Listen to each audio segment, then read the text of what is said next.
가슴에 손을 얹고 고백하며 나아갈까요? 이렇게 고백하시겠습니다. 복음은 기쁜 소식입니다. 기쁜 소식은 예수님입니다. 예수님은 나를 보내십니다. 모든 곳에서 모든 곳으로. 아멘. 이번 주부터 창세기 설교가 쭉 시작됩니다. 앞으로의 창세기를 통해서 창조주 하나님에 대한 온전한 믿음이 저와 여러분의 모든 삶 가운데 가득하기를 주님의 이름으로 축복합니다. 함께 기도하고 말씀 나누겠습니다. 사랑하는 주님, 성령의 조명하심으로 말씀을 보고 깨닫게 하여 주옵소서. 그리고 깨달은 말씀 붙들고 말씀대로 살아갈 수 있도록 성령님 우리를 인도하여 주옵소서. 예수님의 이름으로 기도드립니다. 아멘. 이전에 아내와 함께 나무 조각 원데이 클래스를 간 적이 있었습니다. 조각 과정은 이렇게 돼요. 첫 번째, 조각하고 싶은 모습을 그림으로 가져갑니다. 핸드폰으로 가져가죠. 그리고 두 번째, 해당 사진을 보면서 이런 이제 나무 조각에 밑그림을 이제 그립니다. 그리고 세 번째는 이 밑그림 그린 걸로 조각칼로서 그 모습을 향해서 조금씩 이렇게 이제 다듬어 가는 거예요. 근데 문제가 있는 거죠. 첫 번째, 그림을 고르는 거 할 수 있고, 두 번째, 뭐 조각하는 거, 뭐 밑그림 그리는 건 할 수 있겠는데, 그것을 내가 파내려니까 어떻게 해야 되는지를 모르겠는 거예요. 그러니까 단면의 사진만 보고 이 육면체를 입체로 만들어야 되는 거거든요. 굉장히 어렵습니다. 2차원을 3차원으로 구현해 내려니까 머리가 하얘지더라고요. 저는 그 당시에 얼룩말 그림을 가져왔거든요. 얼룩말 그림을 가져와서 어떻게 이런 나무가 얼룩말이 되겠어요? 지금 얼룩말이 보이세요? 안 보이는 거예요. 이제 근데 그런 저를 돕는 은혜의 손길이 있었는데 바로 원데이 클래스 선생님이셨어요. 그래서 저의 나무 조각을 딱 가져가서 아무것도 못하고 벙쪄 있는 저를 보고 딱 가져가서 육면을 딱 살펴보시고는 진짜 빠르고 과감하게 막 파내시는 거예요. 저는 이렇게 깨작깨작 파냈는데 이만한 걸로 막 이렇게 빡빡 막 밀어내시더라고요. 그래서 어떻게 그럴 수 있나 옆에서 보고 있는데, 자, 여기서 이제 이렇게 하면 됩니다 하고 저한테 지시를 하시면서 이제 어느 정도 이제 구색이 갖춰진 나무를 주셨어요. 그래서 그거에 제가 손을 보탰죠. 그래서 그 결과가 뭔지 아세요? 그 결과가 이 친구예요. 한번 카메라 안 되는구나. 너무 귀엽지 않아요? 여기 제가 넣을 테니까 한번 줌 한 번만 해주세요. 너무 귀엽죠? 잘 있니? 저 나무 조각이 이 나무 조각으로 이걸 만든 거예요. 놀랍죠? 그리고 귀엽죠? 이 나무 조각뿐만 아니라 그림, 문학, 음악, 건축 등 세상의 새로움을 주는 것에는 언제나 조각가들이 있습니다. 시작점이 있는 거죠. 그림을 그리는 사람이, 글을 쓰는 사람이, 음악을 작곡하는 사람이 있습니다. 우연히 만들어지지 않습니다. 존재의 근원이 있습니다. 이 얼룩말 친구도 조각의 손길을 지나서 태어난 것처럼요. 우리 함께 1절의 말씀 읽어보실까요? 1절입니다. 시작. 하나님께서 태초에 하늘과 땅을 창조하셨습니다. 하나님께서는 온 세상의 조각가이십니다. 이 세상은 절대 우연의 결과물이 아닌 거죠. 하나님은 모든 것의 시작이십니다. 세상 모든 것에는 첫 시작이자 원인이 있습니다. 하나님께서는 바로 그 만물의 제일 원인자가 되시는 거예요. 얼룩말을 만들기 위해선 조각가가 있어야 되는데, 이 조각을 하기 위해서는 나무가 있어야 되고, 이 나무가 만들어지려면 나무 자체가 있어야 되는 거죠. 그럼 그 나무는 어디서 왔나요? 나무라는 존재의 시작점은 어디인가요? 언제 어디서부터 나무가 존재했던 거죠? 그것에 답변할 수 있는 사람이 있을까요? 맞아요. 우리 태원이가 또 하나님이 창조하실 때부터 있었던 거죠. 세상의 모든 시작점을 역순으로 한번 찾아가 보세요. 역순으로 하나하나 찾아가다 보면은 우리가 답변할 수 없는 미지의 영역을 맞닥뜨릴 수밖에 없는 거거든요. 미지의 영역. 세상 많은 사람들은 그 마지막 결론점, 이 첫 시작점을 우연이라고 결론을 내리고는 하는 겁니다. 왜냐? 알 수가 없으니까. 절대 알려고 해야 알 수가 없으니까. 그리고 우리는 그 시작을 하나님이라 합니다. 답변할 수 없는 것들에 대해서 그저 우연이라고 결정해 버리면 이 세상에는 도대체 무슨 의미가 있는 거죠? 우연의 모든 것을 맡겨버리면 우리의 삶은 의미도 목적도 없이 그저 갑자기 나타난 불청객이 되어버리는 것이죠. 내가 어떤 목적, 어떤 의미도 없이 우연적으로 태어났다면 그것은 불안하고 그것은 고통스러운 인생이고 허무한 인생이 될 뿐입니다. 누군가 물어볼 수 있어요. 제1원인자가 있다는 건 인정하겠다. 그럼 제1원인자의 제1원인은 무엇이냐? 실제로 그렇게 물어본 사람이 있었거든요. 그 당시 제가 좀 당황했지만 하나님께서 제1원인자면서 그 존재에 대한 또 원인이 있어야 되지 않나? 논리적인 질문 앞에서 하나님께서는 말씀을 통해 자신의 근원에 대해 확실하게 우리에게 알려주십니다. 우리 출애굽기 3장 14절 초반절의 말씀입니다. 한 목소리를 읽겠습니다. 시작. 하나님이 모세에게 이르시되 나는 스스로 있는 자이니라. 스스로 있는 자다라는 건 나의 존재가 어떤 다른 것에 의해 움직이거나 결정되는 것이 아니다. 스스로 존재한다. 존재 그 자체이시다 라는 거죠. 하나님의 존재에 대한 어떤 원인이 필요한 것도 아니고 근원이 필요하지 않다라고 하나님께서는 스스로를 말씀해 주시는 거예요. 이 조각을 만든 제가 이 조각 안에 지금 들어가 있지는 않잖아요. 그리고 이 조각으로 인해서 제 존재의 여부가 결정되거나 원인이 있는 게 아니잖아요. 하나님은 이 세상에 영향을 받거나 근원을 둔 존재가 아니십니다. 스스로 계시는 분이세요. 그것을 명확히 알고 믿을 때 우연으로부터 비롯되는 모든 불안과 고통은 자취를 감추게 되는 것이죠. 구약의 인물 중에 욥이라는 인물이 있죠. 그는 흠이 없고 정직하며 하나님을 경외하는 사람이었어요. 그러나 그에게 이 고난이 들이닥치자 어떻게 됐나요? 처음에 마음을 지키다가 결국에 하나님을 원망하거든요. 그러고 나서 원망하는 입술 가운데 하나님 아무 말씀 안 하시다가 침묵하시다가 하나님께서 나타나셔서 욥에게 말씀하세요. 우리 욥기 38장 2에서 6절 그리고 19절에서 20절 말씀 함께 읽겠습니다. 시작. 알지도 못하면서 말로 이치를 어둡게 하는 사람이 누구냐? 너는 대장부처럼 허리를 묶고 나서라. 내가 내게 물을 테니 내게 대답해 보아라. 내가 땅에 기초를 넣을 때 내가 어디 있었느냐? 아는 게 있으면 말해 보아라. 누가 그 크기를 정했느냐? 내가 아느냐? 또 누가 그 위에 줄을 쳤느냐? 그 단단한 기초는 무엇 위에 세웠느냐? 모퉁이 돌은 누가 놓았느냐? 19절에서 20절. 빛의 근원지로 가는 길이 어디냐? 어둠이 있는 자리는 어디냐? 내가 그것들을 제자리로 데려갈 수 있느냐? 그것들의 집으로 가는 길은 아느냐? 하나님께서는 불안과 고통 속에 거하는 욥에게 이런 질문을 41장까지 4장에 걸쳐서 계속 쏟아내십니다.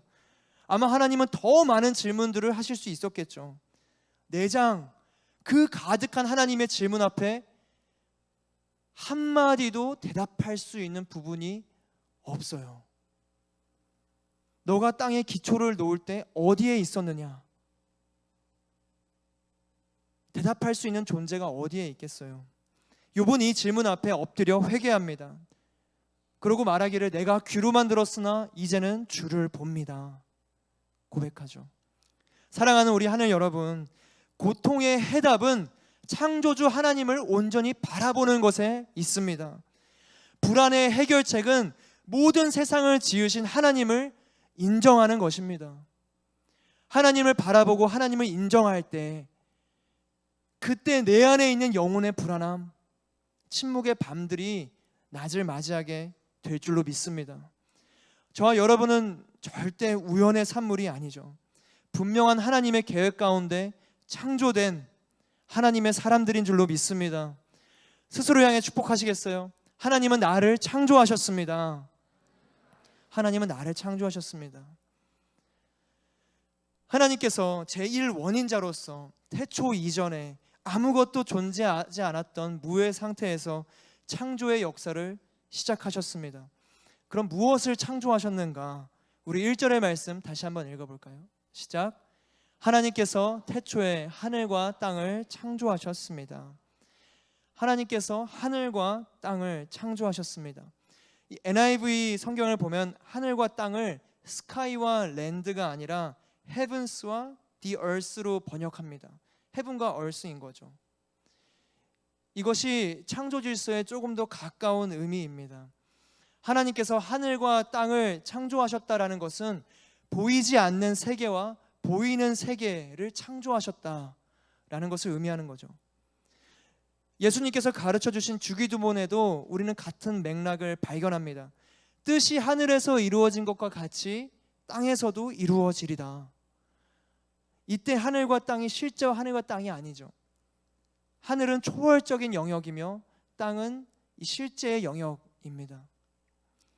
우리 골로새서 1장 16절도 같이 읽어볼까요? 시작.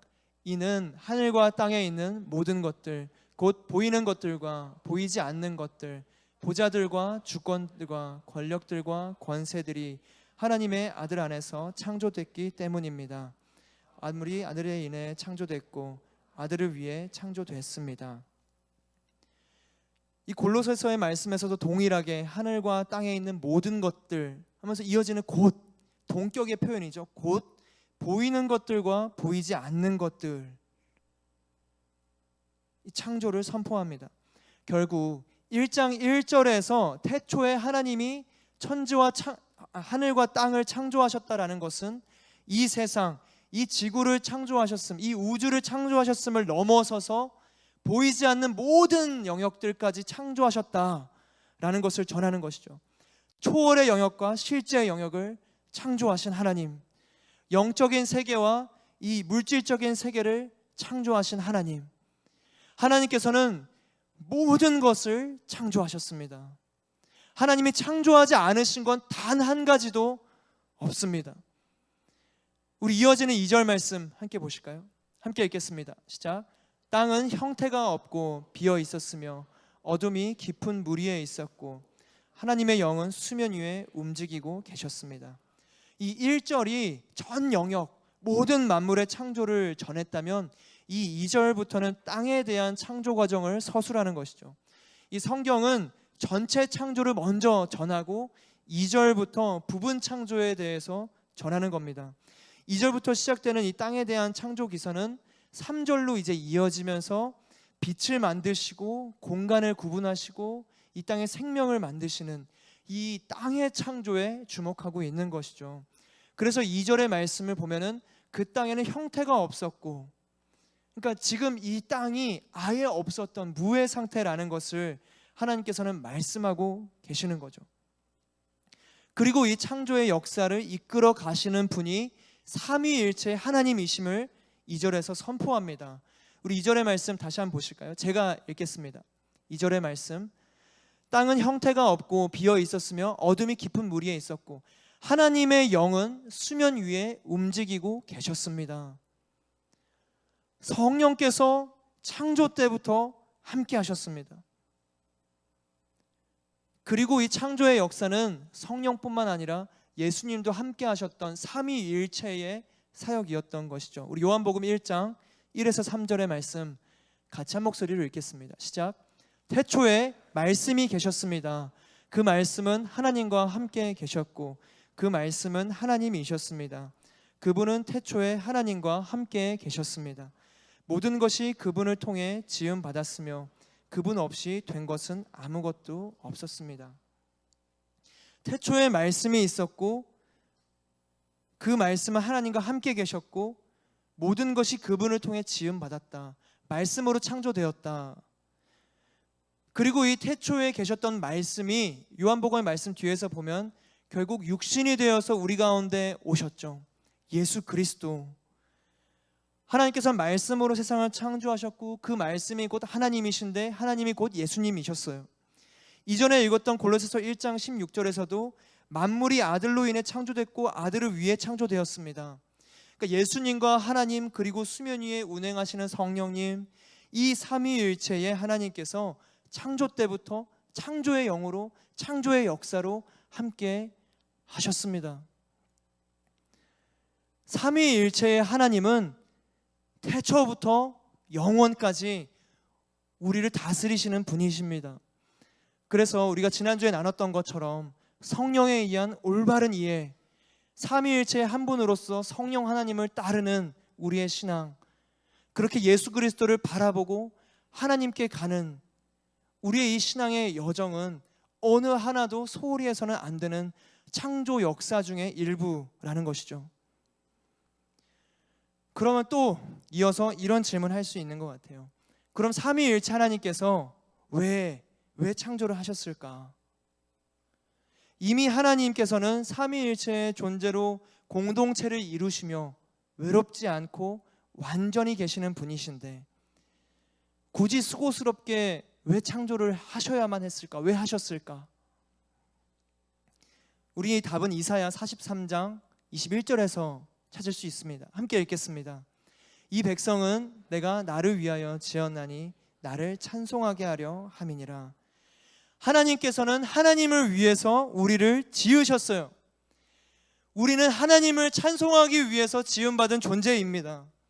우리가 하나님을 찬양하고 하나님은 그 찬양에 기뻐하시고 보시기에 좋은 피조세계를 다스리시고 통치하십니다. 그리고 우리는 그것을 누리며 감탄하고 또 하나님을 찬양하고 하나님은 또 기뻐하시고 이 사랑의 선순환을 위해서 하나님이 이 땅을 창조하셨죠. 이 사랑의 교제 속에 영원히 거하는 삶, 그것이 하나님이 세상을 창조하신 목적이고 우리를 지으신 이유입니다. 하나님께서는 사랑이시기에 이 사랑의 교제를 위해서 우리를 지으셨어요. 그래서 하나님이 지으신 모든 것은 선함에 우리가 감사함으로 받으면 버릴 것이 하나도 없다. 하나님께서 우리에게 말씀하십니다. 하나님이 지으신 모든 것에 감사하고 예배하는 것이 우리의 창조 목적이죠. 이 창조 목적대로 살아가야 평안이 있고 행복이 있고 의미가 있습니다. 제가 이 얼룩말을 가지고 계란을 뒤집거나 그리고 이 얼룩말을 의자 삼아서 앉거나 그리고 혹은 뭐 이 얼룩말로 망치를 넌 망치야 이제 망치질 하는 거예요. 부서지겠죠. 망가지겠죠. 저는 얼룩말을 그런 목적으로 지었던 게 아닌 거거든요. 왜 이걸 만들었나? 귀여우니까. 집에 이렇게 있는 게 너무 예쁘니까. 목적이 있는 거예요. 이 친구는 자기 목적을 다 하고 있습니다. 하나님께서도 우리를 지으신 목적이 있어요. 그것은 찬양하는 겁니다. 찬양하는 입술을 잃었을 때 우리의 삶은 고통스러워질 수밖에 없는 거예요. 그래서 혹여 우리의 삶 가운데 욥과 같은 고난이 찾아오더라도 창조주 하나님을 바라보며 찬양하게 되시기를 주님의 이름으로 축복합니다. 이것이 희미해지면 거대한 인본주의의 흐름으로 흘러가게 되는 거예요. 찬송의 입술을 잃으면 하나님을 재단하고 판단하고 평가하고 규정하고 한계짓게 되죠. 하나님이 지으신 모든 것이 선하고 나를 인도하시는 모든 길이 좋고 아름다운 길로 인도하시는 건데 그것을 부인하게 되는 겁니다. 인도하심을 거절하는 거죠. 등 돌리는 겁니다. 그리고는 마치 하나님께서 지금 나의 필요를 만족시켜 주셔야 하는 의무가 있는 분처럼 원망하게 됩니다. 그리고 혹은 종처럼 집사처럼 램프 속 알라딘의 램프처럼 지니처럼 대하게 되는 거죠. 찬양의 시선을 잃으면요, 인간적인 시선으로 하나님을 보게 되는 것입니다. 우리 그림 하나 함께 보실까요? 무슨 그림인가요? 네, 역시 배우신 분들. 익숙하신 그림이죠. 이 1500년경에 미켈란젤로가 이 로마 시스티나 성당에 그린 천장화 중에 한 장면입니다. 우리는 이제 천지창조란 이름으로 알고 있죠. 보면 이제 아담과 하나님이 손가락을 맞대는 그림으로 우리는 이해하고 있습니다. 이 그림을 그렸던 미켈란젤로는 르네상스 시대의 화가입니다. 르네상스라는 것은 이제 재탄생, 부활을 의미하고 있어요. 그럼 이 르네상스 시대 때는 무엇을 재탄생시키고자 했는가? 무엇을 부활시키고자 했기에 르네상스라는 시대적 이름이 붙었는가? 바로 인간 중심의 문화를 꽃피웠던 고대 그리스 로마 시대의 부활을 꿈꾸면서 생긴 게 르네상스 시대입니다. 신보다는 인간을, 신앙보다는 이성을, 종교보다는 학문과 예술을 숭상했던 이 고대 그리스 로마의 정신을 작품 속에 부활시키자. 그것이 르네상스 운동이었어요. 그럼 고대 그리스 로마는 어떤 시대였기에 부활시키고자 했는가? 지금으로부터 2500년 전 경에, 기원전 500년 전의 경에 쓰인 그리스 핀다로스의 올림픽 경기 찬가라는 시가 있거든요. 그 시의 일부를 함께 제가 읽어보도록 하겠습니다. 같은 종족이어서 인간과 신들은 하나라네. 하나의 어머니에게서 우리는 똑같이 숨을 이끌어내었지. 모든 것 중에서 단지 힘의 차이가 우리를 구분하나니 그것은 사실 아무것도 아닌 듯한데, 노쇠처럼 단단한 하늘이 영원히 정해진 인간과 신의 거주지를 갈라놓는다네. 하지만 우리도 이 심성의 위대함 혹은 육체의 위대함에서 불멸하는 이들과 같을 수 있으리라. 이게 그리스 로마 시대의 가치였어요. 인간과 신은 하나라네. 인간과 신은 하나라네. 우리도 심성의 위대함, 육체의 위대함으로 신과 같아질 수 있으리라. 어렸을 때 봤던 그리스 로마 신화 만화책들 보면은 굉장히 인간과 똑같은 모습으로 묘사되고 인간들처럼 이제 실수하는 불완전한 모습으로 나오죠. 이 미켈란젤로의 천지 창조도 이 르네상스 시대의 흐름에서 창조주 하나님을 의인화한 겁니다. 하나님이 인간 되어서 인간처럼 보이는 거예요. 기원전 500년경의 그리스 이 문화, 고대 그리스 문화, 그리고 16세기의 르네상스, 그리고 지금 우리 시대의 포스트 모더니즘, 모두가 다 동일하게 인간을 중심으로 생각하고 인간의 위대함과 자유를 강조하고 있어요. 인간의 인간됨, 우리의 자유, 우리의 생각, 인간의 어떤 능력, 이걸 강조했던 게 지금만 있었던 게 아닙니다. 기원전 500년에도 가득했어요. 지금도 똑같습니다. 세상이 발전하고 과학이 발전하고 문명이 발전했다고 해서 인간이 달라진 건 아니에요. 똑같아요. 하나님을 끌어내리는 겁니다. 하나님이 마치 불완전한 인간처럼 생각되고 결핍이 있는 존재처럼 혹은 아예 존재하지 않는 것처럼 여기는 것이죠. 창조가 아니라 진화다. 나의 노력으로 인한 통치를 주장하는 겁니다. 사랑하는 우리 하늘 여러분, 하나님께서 태초에 하늘과 땅을 창조하셨는 줄로 믿습니다. 이 사실, 이 진리, 이것을 영혼의 중심에 둬야 합니다. 영혼의 중심에 창조주 하나님을 둬야 돼요. 아니면 우리가 걷게 되는 길은 우상 숭배의 길이 될 수밖에 없습니다. 분명 인간에게는 위대함이 있죠. 하나님께서 주신 존엄성이 있습니다. 그리고 자연 중에도 경탄할 만한 모습들이 넘쳐요. 왜 인간에게, 왜 자연에게 그런 위대함이 있는가? 창조주의 흔적이기 때문에 그렇습니다. 하나님이 위대하시기에 그 피조물 동안 위대함의 흔적을 지니고 있는 겁니다. 하나님의 흔적과 지금 이 창조주 자체를 착각하면, 왜곡하고 오해하면 흔적을 예배하는 어리석은 우상 숭배로 이어지게 되는 것이죠. 그래서 이재원 담임 목사님은 이렇게 말씀하셨습니다. 창조주 하나님은 연구의 대상이 아니라 예배와 감탄의 대상이어야 한다. 논란의 내용이 아니라 순종의 내용이 되어야 한다. 저와 여러분 가운데 창조주 하나님을 향한 온전한 믿음이 세워지기를 주님의 이름으로 축복합니다. 인간의 이해를 벗어나는 하나님을 향한 경배와 경탄. 1968년 미국 나사에서는 지구 바깥으로 우주선을 발사합니다. 아폴로 8호라는 이름으로요. 지구가 보이지 않는 달의 뒷면까지 탐사한 최초의 우주선이었어요.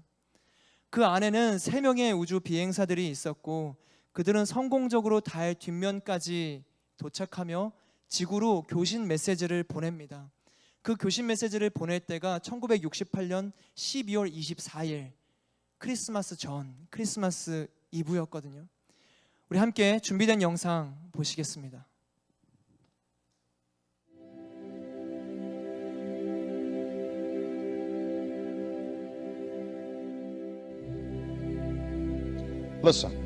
Listen to the words of 3 men flying around the moon.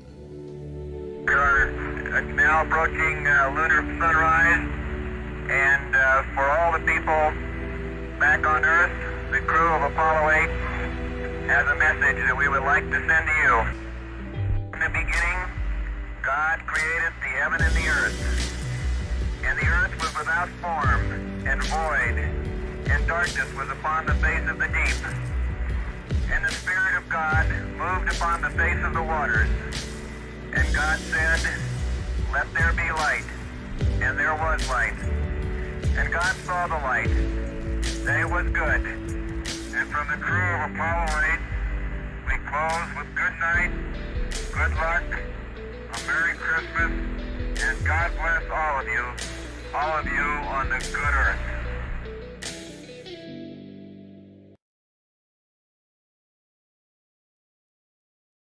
감사한 하나님께서 허락하신 그 모든 일들을 가운데 순종하고 나아갔던 거죠. 최초로 갔던 아폴로 8호의 3인은 프랭크 보먼, 짐 러벨, 윌리엄 앤더스였습니다. 그들은 얼마나 많은 교육을 받았을까요? 상상이나 되세요? 최초로 그 달의 뒷면까지 가는 3명이 되기 위해서 얼마나 많은 훈련을 견디며 얼마나 많은 시간 동안 공부하며 노력하며 최선을 다해 살아갔을까요? 그들은 이 세상에서 인정받는 인재들이었고 역사적인 일에 선택되었던 자질과 자격이 있었던 사람들이었습니다. 그들은 어느 누구와 비교해도 뒤처지지 않고 뒤떨어지지 않을 만큼 오히려 뛰어나고 탁월한 하나님의 사람들이었겠죠. 우주에서도 온전한 판단을 내릴 수 있겠다고 세상에서도 평가된 똑똑한 사람들이었을 겁니다. 그런 그들은 이 아폴로 8호의 프랭크 보먼, 짐 러벨, 윌리엄 앤더스, 이 탁월한 이 3사람은 지구에 있는 모든 이들에게 자신들을 주목하고 있을 인류의 시선을 향해 전합니다. 태초에 하나님이 천지를 창조하시니라. 그 우주에서 지구를 바라보며 하나님의 창조주 되심을 선포한 거예요. 다시 그 땅에 돌아와서 고소까지 당하거든요. 근데 물론 대법원에서 기각이 됐습니다. 논란이 있을 수 있다는 걸 알면서도 자신의 신앙, 창조주 하나님을 향한 고백을 멈추지 않았던 거죠. 그들은 돌아가면서 창세기 1장부터 1장 1에서 10절의 말씀을 읽었습니다. 요즘 이 세상의 흐름을 보면 진화론을 따르고 무신론을 외치는 사람들이 오히려 뭔가 계몽된 사람들, 무지에서 깨어난 지성인들처럼 여겨지는 것 같아요. 지성인들이라면 진화론을 믿어야지. 너가 아직 뭘 몰라서 그래. 너가 못 배워서 아직 거기에 있는 거야. 이렇게 느껴지지 않으세요? 그러나 사랑하는 우리 하늘 여러분, 창조주 하나님을 믿는 것이 시대적으로 뒤떨어진 얘기가 아닙니다. 창조를 믿는 것이 못 배우고 멍청해서 믿는 게 아니에요. 아폴로 8호에 세상에서 처음으로 달을 탐사한 그들도 창조주 하나님 믿었잖아요. 그 3명보다 뛰어난 사람들이 지금 그렇게 막 얘기하고 있나요?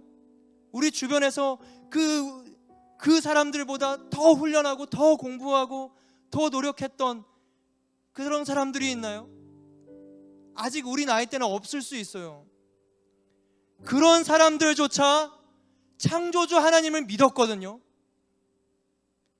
못 배워서 믿었던 게 아닙니다. 진리이기 때문에 믿는 거예요. 진리라서 믿는 겁니다.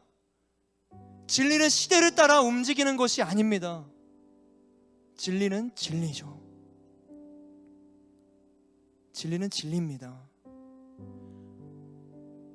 어느 누가 세상의 시작점을 증명할 수 있겠어요? 아무리 똑똑하다 한들, 아무리 배운다 한들 세상의 근원을 알 수 있는 사람이 어디 있겠어요?